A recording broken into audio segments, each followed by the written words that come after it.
It's 11:30 p.m. You're lying in bed. The lights are off, but the room isn't dark. There's this pale blue glow illuminating your face. You're scrolling. Thumb up, thumb up, thumb up. You see a friend's vacation in Italy. You see a coworker's engagement photos. You see a high school classmate's political rant. You are technically connected to hundreds, maybe thousands of people in that moment. And yet, if you felt a sudden chest pain or a wave of crushing anxiety right then and there, who would you actually call? For millions of us, the answer is no one. I'm Jake, and this is an episode about the great paradox of our time. We are the most connected generation in human history, yet we are statistically the loneliest. Today, we're not just looking at the sociology of why, we're looking at the theology of it. We're asking, why hasn't the internet fixed this? What does God actually want for our social lives? And how do we build relationships that can survive the digital age? Here to help us navigate this is Rachel. Rachel, welcome. It's great to be here, Jake. And that image you started with, the blue light in the dark, is so haunting because it's so universal. We've built these massive digital networks, but we're finding that a network is not the same thing as a community. Right. It feels like we bought into a promise somewhere around 2008 that if we just got everyone on the same platform, loneliness would go extinct. But looking at the data, that clearly didn't happen. How bad is it really? It's alarming. In 2023, the U.S. Surgeon General, Dr. Vivek Murthy, actually released an advisory declaring loneliness a public health epidemic, and he didn't mince words. The advisory noted that lacking social connection is as dangerous to your health as smoking 15 cigarettes a day. It's actually more dangerous than obesity or physical inactivity. Wait, pause there. 15 cigarettes a day? That sounds like hyperbole.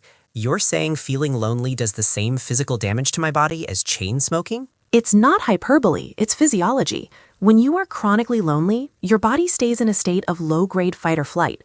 Cortisol levels spike, inflammation rises. It increases the risk of heart disease by 29% and stroke by 32%. We are biological creatures designed for a tribe.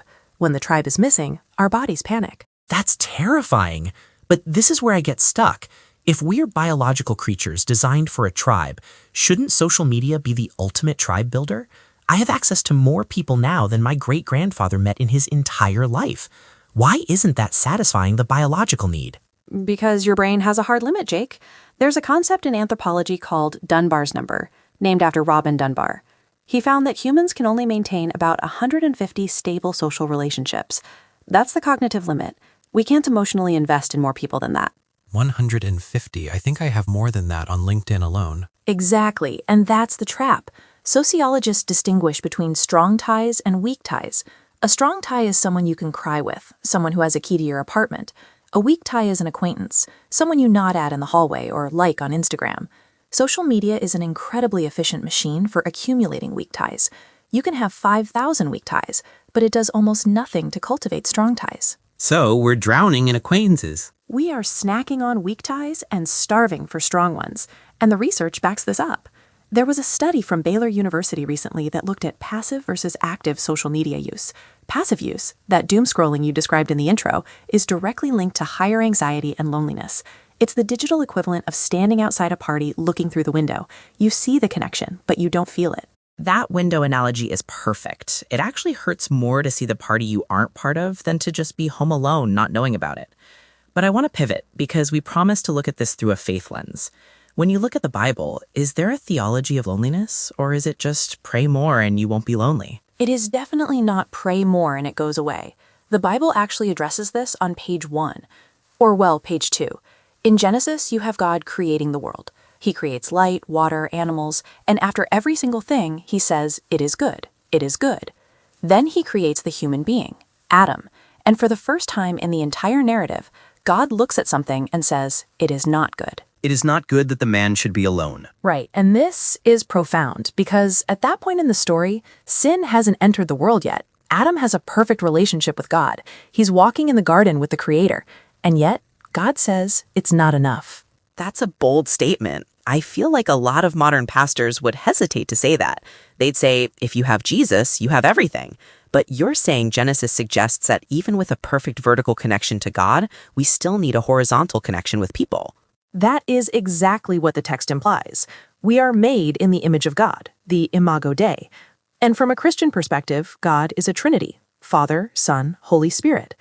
God himself is a community. He is inherently relational.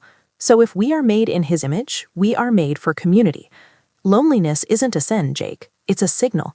It's your soul telling you that you are functioning outside of your design. I like that distinction. A signal, not a sin, like hunger. Precisely. Hunger tells you to eat. Loneliness tells you to connect. But here's the rub.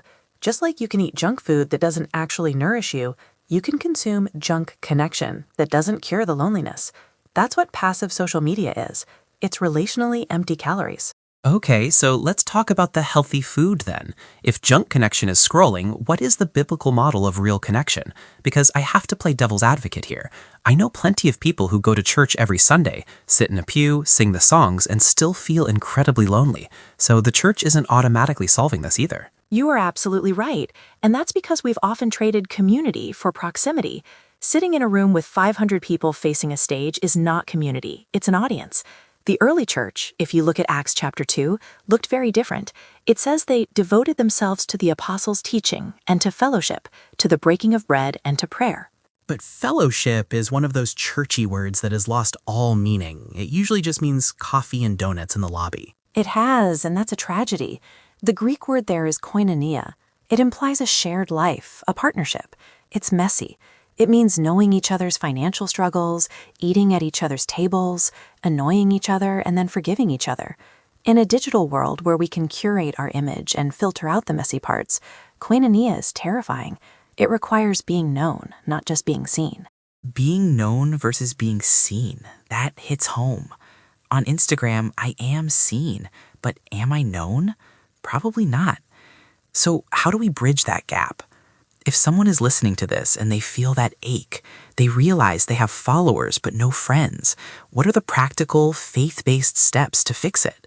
Because it feels overwhelming to just say, go find community. It is overwhelming. So let's break it down into small, actionable steps.